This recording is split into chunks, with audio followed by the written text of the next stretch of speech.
Hey, what's going on, everybody? Paul Turner here from thediscipleproject.net, here with Office Hours. If you are brand new here, I want to say welcome in and hope you're doing well. I got some questions from around the internet that I'm going to be answering as far as youth ministry goes. So if you have a question, whether you're watching live or you're watching later, go ahead and just drop them down in the comments or in the chat or wherever you may find it. Wherever you want to put them.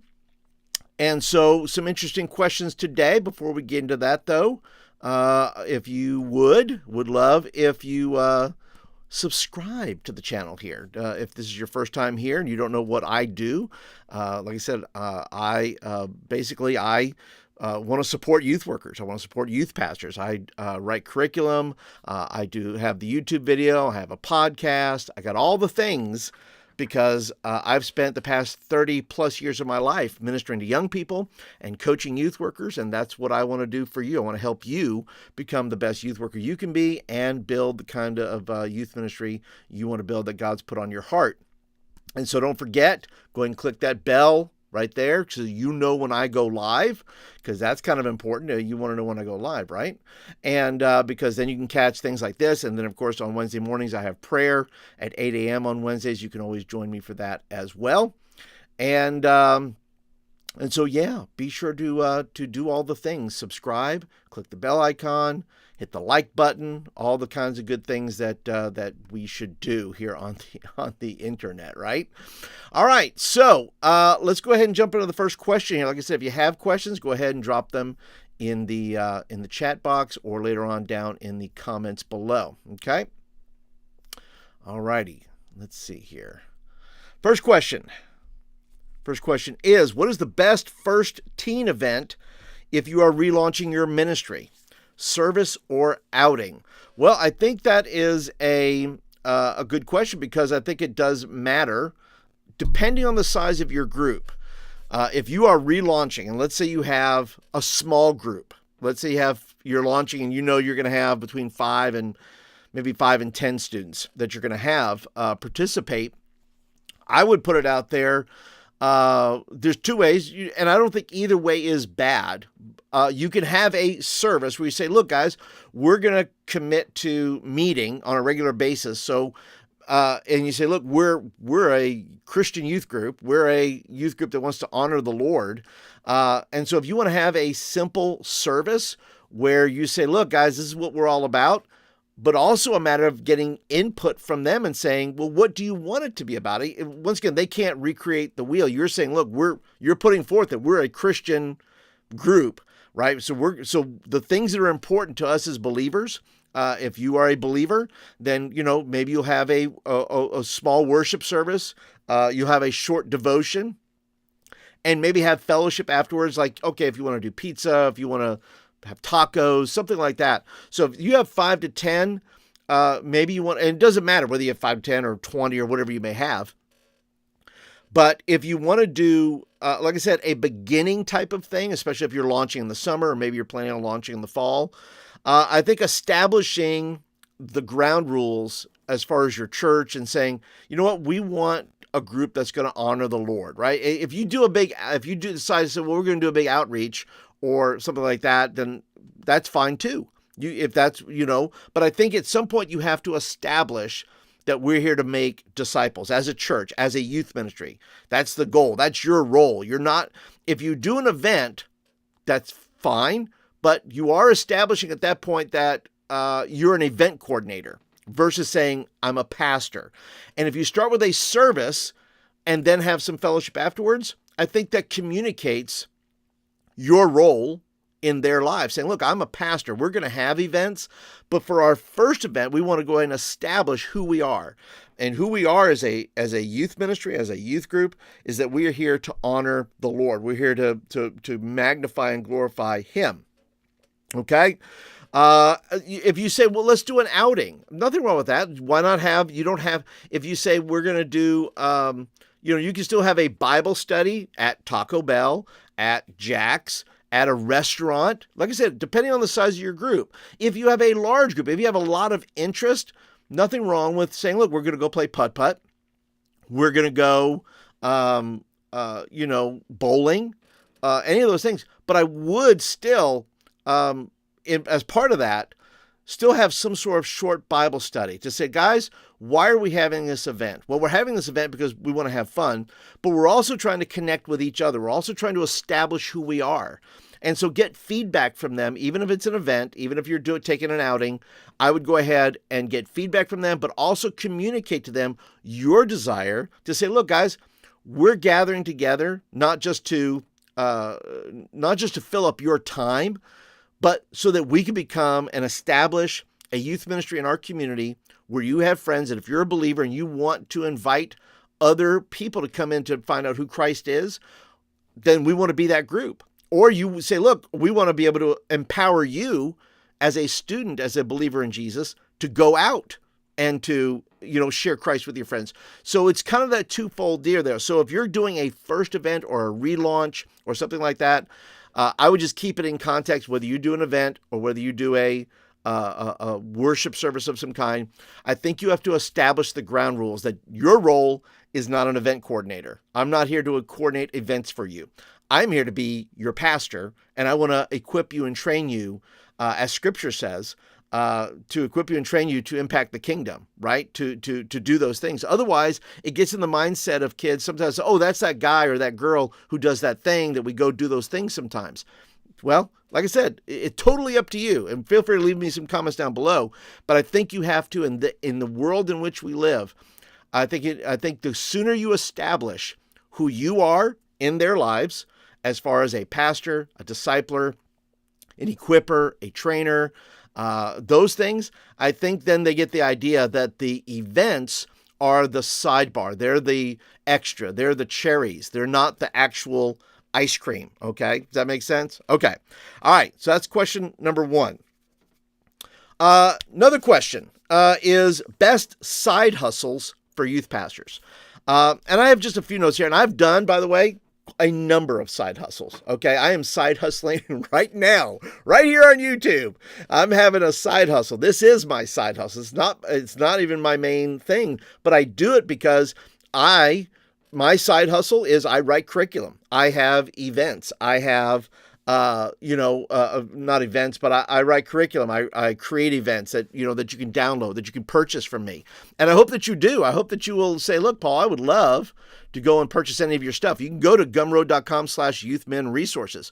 So that's a side hustle right there, by the way. If you have a hobby that you want to turn into a thing, well, you can do that. Gumroad, if you have resources that you want to sell, if you have services you want to sell, let's say you're great at copy editing. Let's say you're good at, just editing things, or maybe you're good at, some sort of art. You can sell that on Gumroad, physical things. You have to ship it out and all that. But let's say you're good at guitar and you want to do guitar lessons. Well, do guitar lessons, rather than trying to go out and something that sucks up all your time.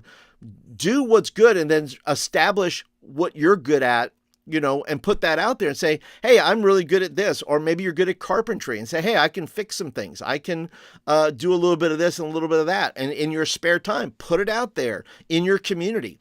One of the best things you could do is establish that if you are good at painting houses, doing interior painting, things like that, go on Facebook. It's a great way to do this, or even on Instagram. And just start putting it out there. That's what you do. And people will come to you, right? Establish your prices, all that kind of good stuff. And then go to Facebook and say, hey, every city has a community group on Facebook. It says what's happening in, Birmingham, what's happening in Pleasant Grove, what's happening in whatever your city may be. Find that place and then start establishing yourself as that is what you do. So you put that out there and say, okay, I'm really good at X. So whether it's interior painting, mowing lawns, whatever that is, those are all side hustles, things you can do on the weekends, things that won't take up a ton of your time, but it's something you can do from time to time to make the extra $50, $100, all those things. But like I said, if you want to support my side hustle, well, then go to gumroad.com/youthmenresources and find something to buy and say, Paul, I like what you do, buddy. I like the cut of your jib. Go over there and go ahead and purchase something. There'll be a couple of things here, by the way, that I'm going to offer that you can be able to get, because it's going to go right along with what I'm talking about. But yeah, another thing is get your CDL, right? Get your CDL. You could drive a school bus in the fall. That's morning and afternoons. Now, I've never done that, but I have my CDL that if I need to drive or do something, then maybe I can use somebody else's vehicle and they can pay me to do those things. Yard sale flips, right? If you have a hobby where you really have a good eye for something, your collectible, whether it's comic books or, mugs or, whatever it is, you may, t-shirts that, or fashion or, purses. Look, go to yard sales on a Saturday. I've done this where I've bought Lego stuff and flipped it and made an extra $20 just by, I bought it and then put it immediately up on Facebook Marketplace and it sold. So, and that's another thing. If you have stuff just laying around your closet, you want to make extra money, just sell what's in your closet, what's in your garage, what's in your stuff. Those are great ways to do that. But you can establish and say, I can, find a decent purse, or I can restore something and resell it. Those are great ways to do that. Another site you can go to is Fiverr.com. That's Fivver.com. It's another place like Gumroad, like where I sell my resources. But Fiverr has a lot of things. Let's say you're really good at, video editing, or you're good at podcast editing, or you're good at, making something physical, or you can, like I said, edit people's papers, things like that. Well, you can establish that. That's something that's incoming, income all the time. And so I've used that plenty of times for writing, for, all those things. And it's, benefited me when I've needed some cash, on the side. So I would say best side hustles is something that you're good at, that you can put out into the world and control your time. If you're getting part-time jobs and things like that, that's going to, maybe mess up your schedule a little bit. So I would encourage you to look at what you have, see what you're good at, go through Fiverr or Gumroad or something like that, and be able to sell what you're good at. Otherwise, do all the other things, right? It's not just one thing, do multiple things. Take all the things that I just said and use that to your advantage so that you can go ahead and get a little extra cash in your pocket. All right. Oh, by the way, if you are interested, here's where this comes in, right? Because if you're interested in some devotions, I have these devotions here. I created a little devotion book, 21 Days to Creating a Holy Habit of Hustle. Link will be in the description. So if you want 21 days, you say, I want this hustle mentality. I take quotes from a guy named Gary Vaynerchuk, and I put it in context of scripture and say, okay, well, that's nothing new under the sun. I just take what he says and say, all right, hey, look, I need some motivation. So one way, like I said, you can support what I do. Go ahead and get this 21 Days of Creating a Holy Habit of Hustle. And I offer some ideas in there as well. Okay. All right. Last but not least, best summer programming event ideas. For me, I have a smaller group, so I'm not trying to keep students busy. There's no way I'm going to compete with all the different things. I'm not going to compete with band camp or football camp or all those things. Even though I have a small group, they're quite busy. So I keep the one thing that we do well, and that is summer camp. Now, that's the goal, is to get the majority of kids to summer camp. Other things, the other thing is we don't have a vehicle, so we don't have a van. So it's not like I can just go out there and say, hey, we're going to do this or do that, and I'm going to pick you up, and I just don't have that option. So events for us are limited to what we can do. So I try to make Wednesday nights really special and our Sunday mornings very special to kind of create that dynamic, even though we can't go a lot of places. I'm still going to try to do, and I am, by the way, part-time at the church, so I watch my schedule as well. So there's not a lot of time that I have because I'm busy doing side hustles. And so, so if you're looking for summer programming ideas, I would say anything locally that you can do to support local things. Sure, you can take, if you have the transportation, all that, do all the things. Go take people to, bowling and putt-putt golf and all that. If you don't have a lot of money, if you have a lot of things, and if you want to do a lock-in and you're young enough to do that, go ahead and do that. You could perfectly fine. Kids love a sleepover. They love that. But I'm going to put a link down below, by the way, my advice for a lock-in. I'll put that down there in the show notes as well. You can check a video that I have on that about my advice for lock-ins if you want to do them successfully and not get in trouble and not have things ruin it for you. I have some thoughts on that. And then if you just want to use your Wednesday nights, I would say this. I have a program called Tribes, and it's 9 weeks of games and competition. So if you want to make your Wednesday nights pop and you're interested in Tribes, if you go to gumroad.com/youthmenresources and just search for the Tribes, it's in there. But I'll put a link down below as well. And I have an audio with that. I have, sheets that you can sign kids in with. I have, cards, welcoming cards, guest cards, all that stuff that goes along with the Tribes here. So if you're looking for a Wednesday night, making your Wednesday nights pop as an event, as a way to build. Now, once again, I recommend this. If your group is 6 or 7 or 10, really hard to do, be honest with you.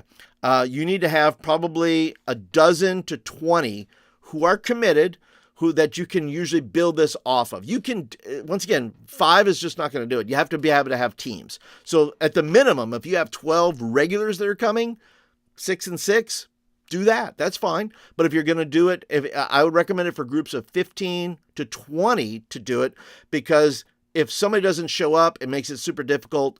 A lot of these games are physical. A lot of these games are, require teamwork and things like that. But like I said, if this is of something of interest to you right here, it's another way you can support my side hustle, which is supporting you guys. So feel free to check that out as well. And I think that is it. I think that is all that I have here for today. Once again, another thing I do is coaching. So if you're interested in getting some one-on-one coaching or group coaching, there'll be a link down below for that. That's another thing. That's a skill that I have, be able to communicate with youth workers like yourself. So that's another side hustle I have. So if you're interested in that, you can check that out. But that is it for today, guys. I want to thank you guys so much for your time and your attention. Once again, if you have questions, you can leave them in the chat. You can leave them in the comments below. But I appreciate it. I'm about to go to a youth pastor network meeting. I got to go pick up tacos and all that kind of good stuff. So thank you so much for being here today. Thank you for being a part today. Thank you for your support. Thank you for loving teenagers. If you're having a meeting tonight, I hope you have a great youth meeting tonight. All the links will be down below there, and appreciate your time and your attention today, guys. And I will catch you guys. Don't forget, next Wednesday, I'll catch you guys 8 a.m. for prayer and 11 o'clock for office hours. If you have any questions for next week, leave them in the comments, and I will answer them for next week. All right, so that is it for today, guys. Appreciate you so much, and I will catch you guys next week. Have a great day, everybody. Bye-bye.